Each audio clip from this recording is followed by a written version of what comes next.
Good morning, my friends. I am going to bring you along for a day in the life, full day of eating today, and we are starting it off with some pancakes. I was in the mood for some pancakes this morning, so that's what I'm having. I'll probably regret it later, but it's what I want it now, so I am having 4 silver dollar size pancakes. I have 1 tablespoon of pure maple syrup on there, and of course, a cup of tea. So that's my breakfast, and we have a lot to do today. Okay, breakfast is all cleaned up, and we are moving on. So my assistant here is helping me make some banana chocolate chip mini muffins. As you can see by this paper, this is a very well-loved recipe. I have been making this since my boys were young. I got it out of Family Fun magazine back in 2009. And we just absolutely love it, love it, love it. I am going to make one little change today and see how that goes for us. But Sadie and I did the first step, and in this bowl we have 1.5 cups of all-purpose flour, 2/3 cup of organic cane sugar, 1.5 teaspoons of baking powder, and 1/4 teaspoon of salt. So we just used a fork to combine it well, and we're going to set that aside.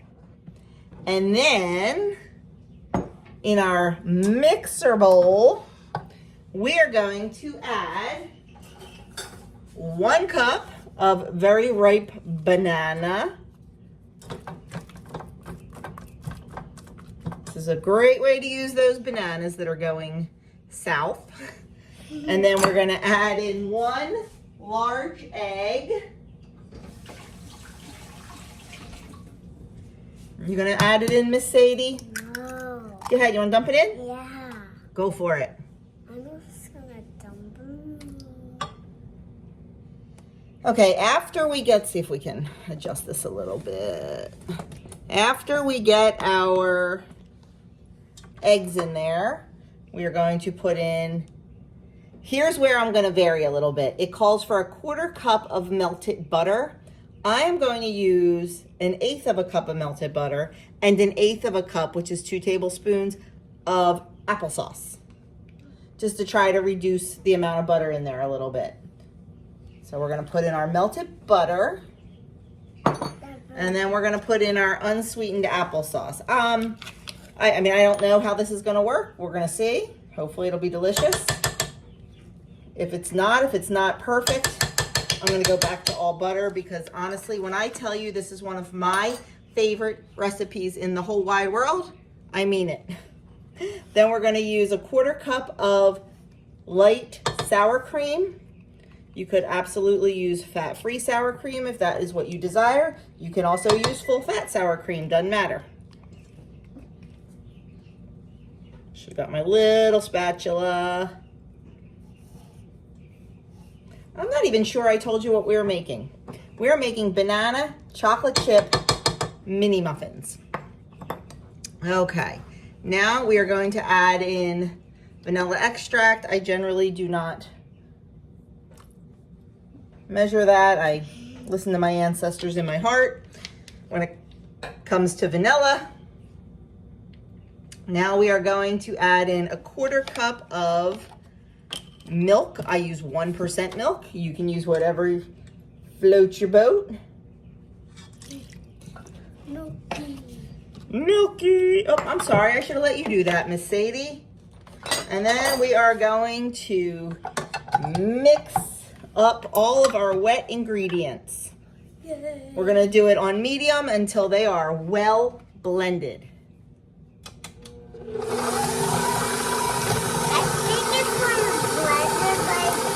Okay, once that's combined, we are just going to put the mixer on low, and we are going to add in our dry ingredients. The chocolate chips are yummy. You don't want to overmix.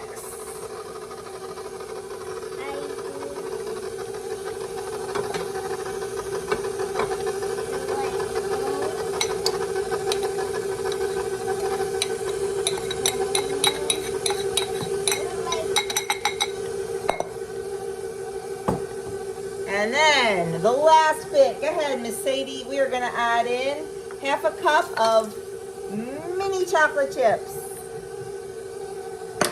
And that is it. Yummy. Yummy. And now this recipe says that it makes 36 mini muffins. I generally get more out of it. I don't know if maybe my mini muffin pans are smaller or what.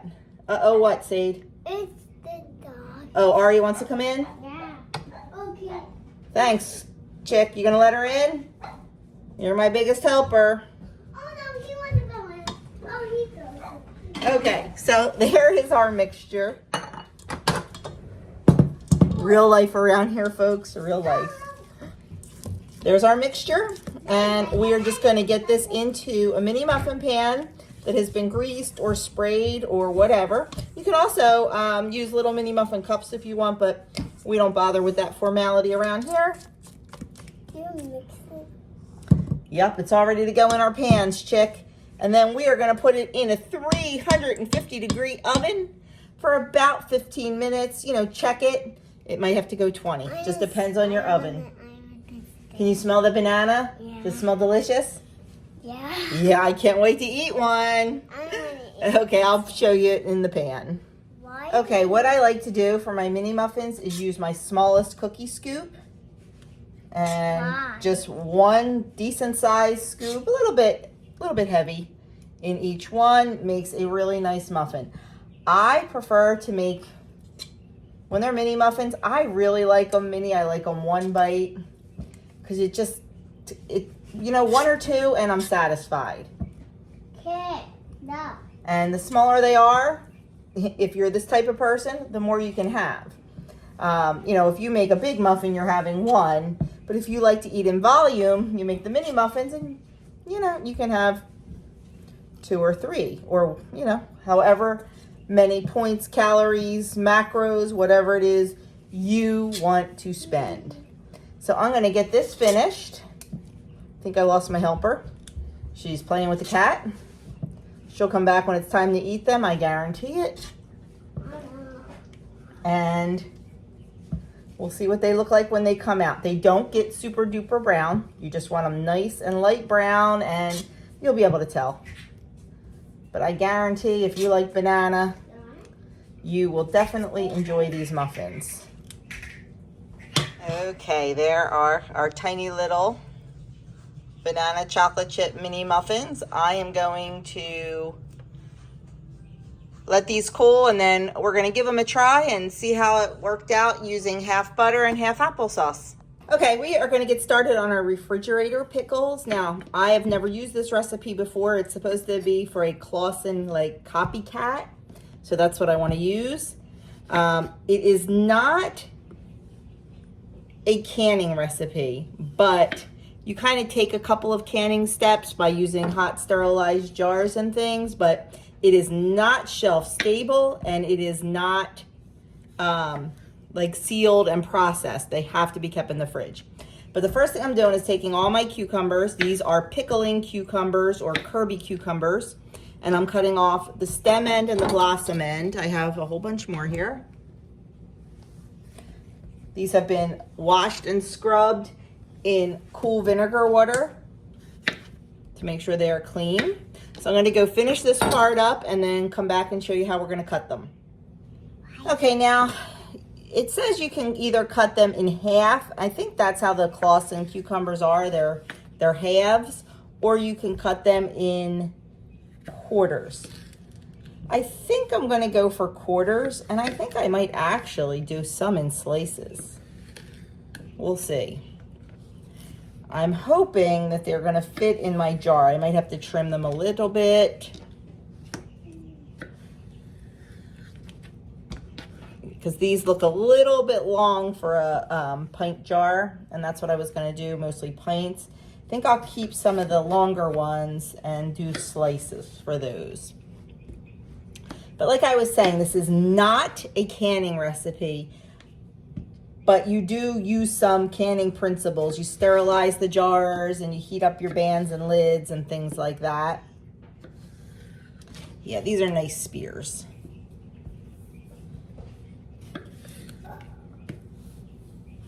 So we're gonna get these cut. I'm gonna figure out what I'm gonna do. And then we really need to actually, what I should have done before I cut these, I should have made the brine, because the brine has to sit and cool. But we're gonna get started on the brine as soon as I'm done cutting all these. Okay, we got them all cut. I've got a whole bunch of slices and I've got a whole bunch of spears. So I am just going to set all these aside and we are going to start on our brine. Okay, Sadie and I are gonna make our brine. And to make the brine, we have 6 cups of what? What do we put in here? Water? Water. 6 cups of water. And to that, we're gonna add 2 cups of vinegar. Now, the recipe calls for cider vinegar, but after reading some of the comments, I decided to use white vinegar because it says it gives it more of an authentic Clausen taste. So we are going to use 2 cups of white vinegar. Uh-oh, maybe I should have used a bigger pot. Then we're going to need a 1/3 cup of dried onion. Do we have it? Oh, yeah, good enough. You want to put that in? Yeah. And then we're going to do 6 cloves of garlic. I am out of fresh garlic, but I had a jar of this on the shelf. So we are going to use that. And I believe 1 clove is 1 teaspoon. Is that right? Here, I'll do this part, okay? 2, 3, 4, 5, and what comes after 5? 6. 6. You know what comes after 5. And then we're going to go 1.5 teaspoons of yellow mustard seeds.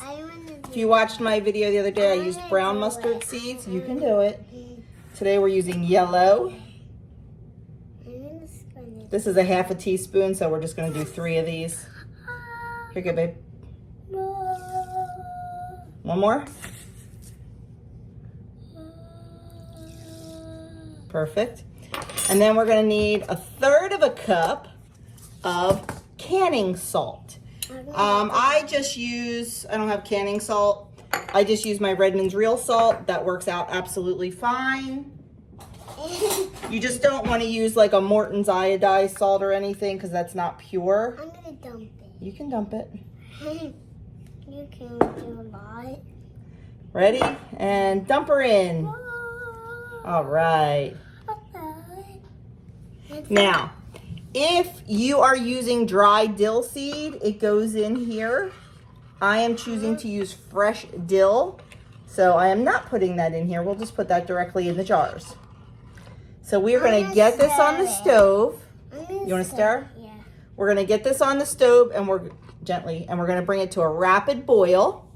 And we're going to cook it until all the salt is completely dissolved. And then we're going to set it aside and let it cool to room temperature. I will link this recipe down in the description box below. It's just one I found on Pinterest. Okay, the brine came up to a boil and I let it simmer for 10 minutes, then took it off, put it in a bowl to help it cool a little bit quicker.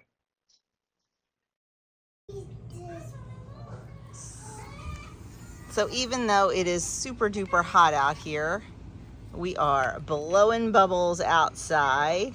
We bought this really cool bubble gun at Hobby Lobby and these really neat bubbles. This is like a flat bag and it has a little bit of concentrate in the bottom and you just add water to it and you have a whole big 68 ounces of bubbles. So really cool and really inexpensive. And let me tell you, they are really good quality bubbles, as you can see.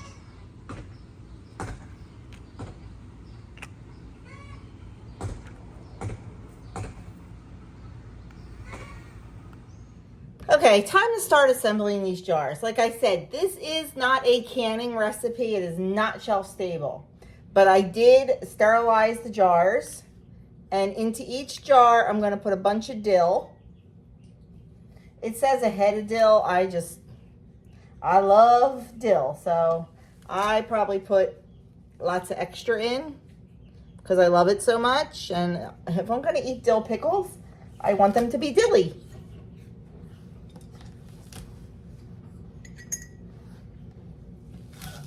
So I think that looks good. And then I am going to add 1/8 of a teaspoon of pickle crisp in. All pickle crisp is calcium chloride, and it just helps the fruit stay crisp and not get mushy. And then we're gonna pack our cucumbers. I'm gonna start with some slices. I'm probably going to need more jars. I have a feeling I'm going to need more jars. You can, if you don't want to put the dill on the bottom, you can like put the dill in between the slices, like in the bottom, top, and middle, or whatever it is you want to do. And then once we pack our slices or our spears in, we are going to fill it with our brine that is now room temperature.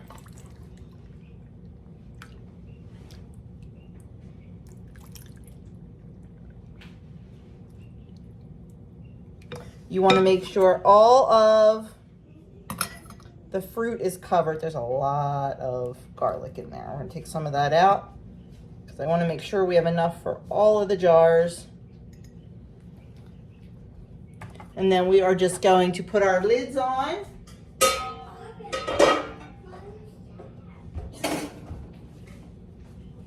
I'm just using some, these are brand new lids, but these are the ball lids that I had on the shelf. You know, my favorite lids now are the 4 jars lids. I do not use ball anymore, but I figure since I'm not canning, I don't have to worry about a seal. These will be fine. Give it a little shake. You can do that because we're not canning them. And then set it aside. And then we're just going to move on to our next jar. We'll do this one with spears.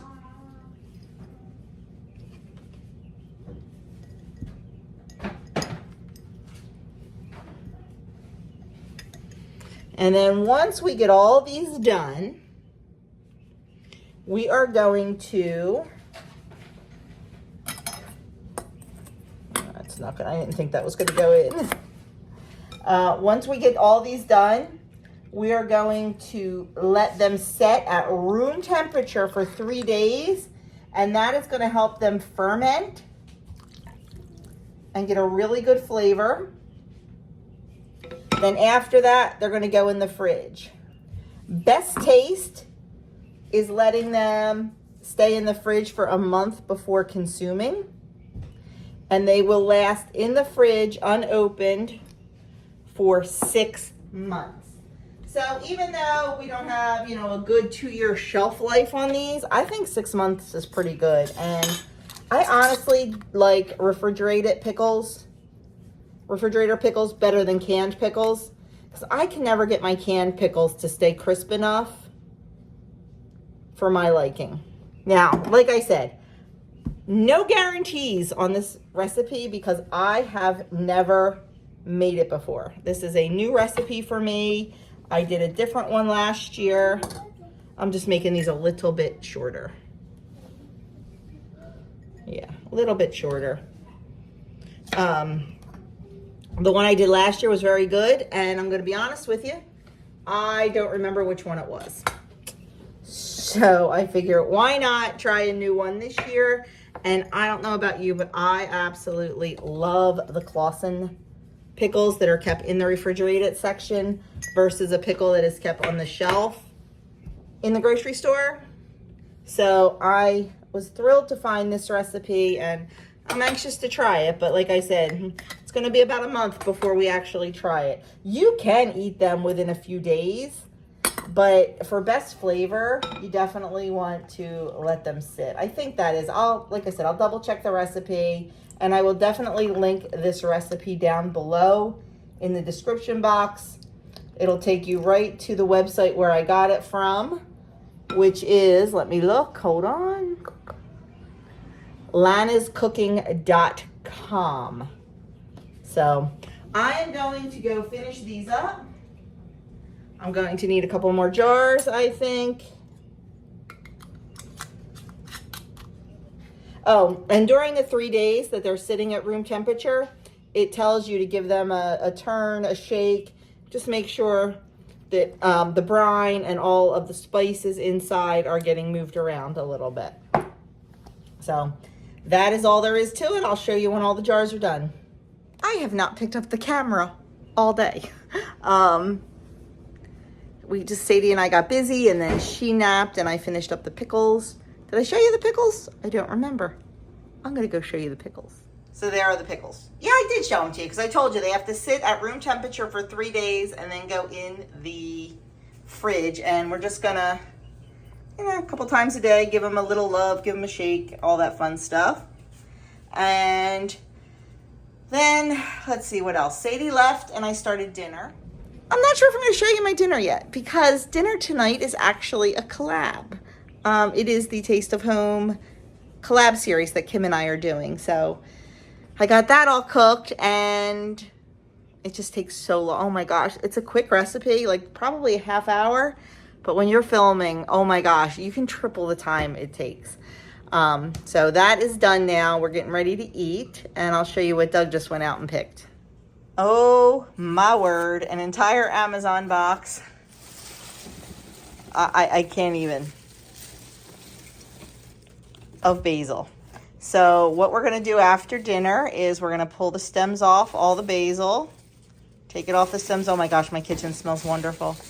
I'm going to wash it real good. I'm going to lay a beach towel out on my counter. I'm going to spread all the basil out on the beach towel and I'm going to let it dry overnight. And then tomorrow I am going to dry it. I have found that I prefer drying my herbs in the oven versus my dehydrator. Now, I don't have a super fancy dehydrator like an Excalibur. It's on the wish list, maybe someday. I just have like a Hamilton Beach or something.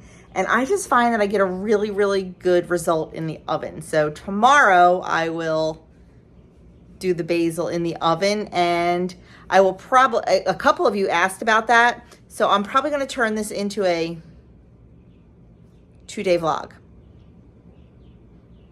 So I can show you that. Yeah, that's what I'll do. I'll try to record all day tomorrow also. Just to get the basil in there. I'll record what I eat and then I'll try to get it up right after dinner for you. Yep. And why am I even telling you that? Because it's not like you're seeing this now. Oh, I want to show you Groot. Remember the little Groot thing with the bonsai in it that was Adam's? I finally got around to replanting him and he is so incredibly happy. Let me show you. Look at Groot. Doesn't he look amazing in his new home? Oh my gosh, so many new sprouts on him and so green and just absolutely gorgeous. I mean, he took off once I replanted him. So just goes to show you they really do need the right size pot. This was a plant I picked up the other day at IKEA. And this is, I took my pothos and totally cut it back because it was just really leggy. So this is doing real good. And I took one of those pieces and I am rooting it. So here's my little plant stand. Okay, this is dinner tonight. You will see the full video on the meatballs in cream sauce on Saturday morning, along with Kim's Taste of Home recipe. So that is what is for dinner tonight. Hopefully it's good. We'll see. Okay, dinner is done and cleaned up. So moving on to the next project. I have a sink full of basil here that I am rinsing and rinsing and rinsing and making sure it is totally clean. And then from there, what happens is I put it here. Waiting for my crew. And then we just pick it all off, pick the stems off, pick it off the stems. So we just have leaves and we lay it out on the beach towel that runs the length of the counter. And we are going to let this sit overnight and dry really, really well. The drier the basil, the better result you're going to have. making dried herb. The drier the herb, the better the result you're gonna have with dried herbs in the oven. So we are doing that, and because I'm a good wife and mom, I even have the Phillies game right there on the iPad so we can watch it, and we have the sound on, we just have that muted right now, but this shouldn't take us too long. Okay, thanks to teamwork, me, Doug, and Andrew all working, we got all this basil laid out and drying, and then over there on the table, we got another towel full. So this is awesome. This will just sit out here all night and just dry, and then tomorrow we will dry it in the oven. Good morning, friends. It is the next day, and we're going to just continue right along where we left off last night, and that is drying out all this basil. So let me turn you around and show you the next steps. Okay, so we have all of our basil. I just kind of scrunched the towel down so I could get my cookie sheet here. I have my sheet pan lined with parchment paper. Why aren't you focusing? There we go. And I have my oven preheated to 170 degrees. So I am just going to now move our nice dry basil right over onto our baking sheet. You don't want to overlap it, but you want to get it as close as possible so you can get as much on there as possible. With this amount of basil, I'm definitely going to have to probably do a couple batches. I mean, I am blessed. I have 2 ovens, so I have both of those preheated. I don't know, maybe I'll be able to get it all on. We'll see. But I'm going to use this tray and some other smaller trays that I have. But we're just going to put this all on there. I should probably cut those little stems off, but we won't worry about that. Lay it all out, and then we're going to put it in the oven for a minimum of 1 hour, maximum of 4 hours. Basically, you just have to keep checking it. So I will check it after an hour. When it crumbles in your fingers, that's when you know it is done. So I will show you all that as our day goes on. Okay, we've got 1, 2, 3 trays of basil. That's all I could fit. We still have half a towel here and a whole towel over there. So we're gonna be running several loads of basil today. I might try to put this a little closer and fit some more in there, but we're just gonna pop it all in the oven at 170 degrees. We're gonna check it after an hour.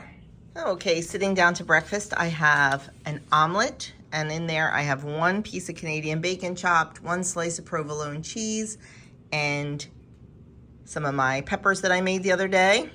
And I have 1 slice of toast with a half a teaspoon of butter on it. I just checked on the basil in the oven, and because we're almost at the hour mark and it is not nearly ready, so I'll show it to you, but we're gonna keep it in there a while longer. Okay, look how much they shrank down. I left them in for an extra 10 minutes, so it was 70 minutes altogether, and you can see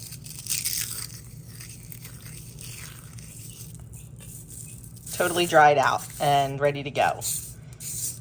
But boy, did they shrink down.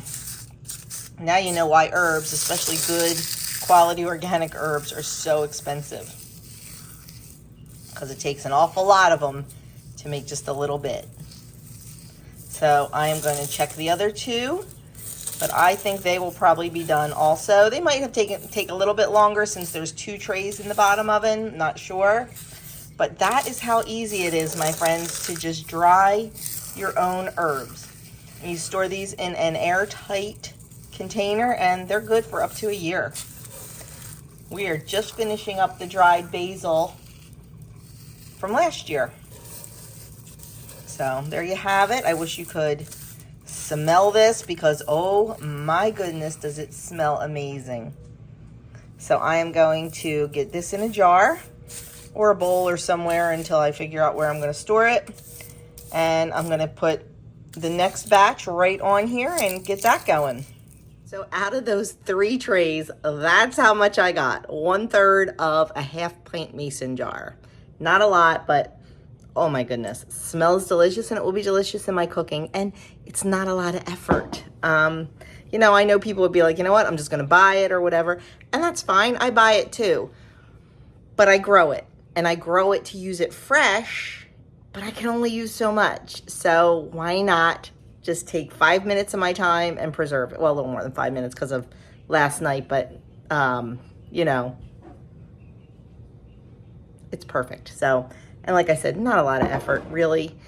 So there's how to preserve basil, or any herb actually. I wish I had planted more parsley. I only planted one plant and I've been using it like crazy. So I'm not sure if I'll have any to preserve, but I knew I definitely wanted basil, and I also have chives to preserve. So maybe tonight or tomorrow I'll do the chives, but I do them the exact same way as I do the basil. I have not had good luck with cilantro, not drying it, just not growing it. It does not grow well for me, so I just buy my cilantro. Sometimes you have to know your limits, and you cut your losses, and you just do what you need to do. What else did I want to tell you? Oh, I wanted to update you a little bit. Remember last weekend? I said that I was going for it. I was going to apply for a cottage kitchen license. Well, I have taken the steps, my friends. I took the course, the food manager. You have to take for New Jersey. Every state is different. I had to take a food manager course. So I took that. It's all online. I took that on Monday. I've taken the practice tests. I'm going to go back and take them again. I'm going to study again tomorrow. Tomorrow I have on Friday. Tomorrow's Friday. For me right now, today is Thursday. Tomorrow's Friday. I don't know when you're going to be seeing this. Maybe, hopefully you're going to see this tonight. But I have a nail appointment, and it's nails and toes, so it'll be a long one. And then right after that, I have a plasma donation appointment. So there is a good like 3.5 hour chunk of time where I can't really do anything. So I am going to rewatch the entire course just for a nice refresher and everything, because Saturday morning at 10 a.m. I take my exam. It's going to be hard, I'm not going to lie, but I have the course that I purchased. You have 2 tries to take the exam, and it's just a pass-fail. You don't know what your grade is. There are 80 questions, and you need to get a 78%, I believe. So I'll take it, see how I do. If I don't do well, I know I can take it again, so I'm cool with that. And then if I fail it for the second time, then you have to retake and repay for the whole course. So I hope that is not the issue. Once I do pass it, I can print out my certificate and I can apply to the state of New Jersey for the cottage kitchen license. So I am super duper excited. We'll see. We'll see what happens. We'll see what, you know, I don't know. But anyway, I'm going to go get my breakfast cleaned up and some other things. And I think I need to call the orchard. Remember where I bought those 20 pounds of blueberries? I'm sorry, 10 pounds of blueberries. Well, yesterday they had them on sale, and I didn't know it until late last night. So I'm going to call there today and see if they still have any of the sale boxes. So fingers crossed they do, because if so, I am running down there and I am going to get another 10 pounds of blueberries. I can put them in the freezer, and once I have my license, I can start making some blueberry jam. Okay, sitting down to lunch. I didn't think I was going to eat lunch today, but I'm a little hungry, which I'm very surprised because of my big breakfast. But if I knew I was going to eat lunch, I probably wouldn't have had the toast for breakfast, but oh well, so be it. I'm having a sandwich anyway. I am having a good old tomato sandwich. Right here is Jersey on a plate in the summer. I've got 2 slices of my homemade bread. I've got a teaspoon of homemade mayo, and I've got a Jersey tomato, salt and pepper. Cannot wait to dig into this sandwich. Then it's back to work for me. Okay, so the basil is all done, 100% done. And I got an entire pint jar, so I am thrilled with this.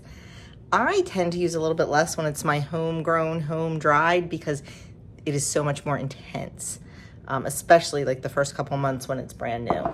So I'm thrilled with that. I'm gonna get a lid on that and get that put in my spice cabinet. What else? I already got dinner all prepped. We're having sausage and peppers tonight. So I cut up all the peppers and cut up all the onions and got all that on a sheet pan with the sausage. And I also had a couple ears of corn. And we've had corn on the cob for a couple nights in a row. I could personally eat it every single solitary day from July till corn season's over. My family, not so much. So I need to mix it up a little. So I made a bowl of corn, tomato, and mozzarella salad, which we absolutely love. I'll link the video up here and down there. I think I'm sure I have a video that I made it. I think it was a collab like a summer or two ago. That is an absolute seasonal go-to in my house. I take it every picnic we go to. I take it, I make it for home. We just love it. Love it, love it, love it. So now I'm gonna clean my house. Normally I do that on Fridays, but I have such a busy day tomorrow and my house is getting on my nerves. So I want to try to get it done right now. So I am going to go pop in my headphones, listen to my Catechism in a Year podcast. Although I just noticed that Kim had a video pop up. It just popped up on my screen, her weigh-in video. So maybe I'll watch that or listen to that before I listen to my other one while I'm cleaning my house, because I just need to get her done. Okay, sitting down to dinner. I have some cucumbers with a little bit of Redmond's real salt. I have a sausage and peppers and some corn, tomato, basil, mozzarella salad. I have one sausage for now. I might have another one. I might have a half of one. This might be enough. I don't know. Jury's still out. Well, friends, I am ending this video here, this 2-day vlog. I'm not going to be eating anything else tonight, except maybe a popsicle. I have those bomb pops, those organic bomb pop type things in the freezer. They are 30 calories each. I may have one of those later because it's hot. And that sounds like it would taste really, really good. So I may have one of those later on. We'll see.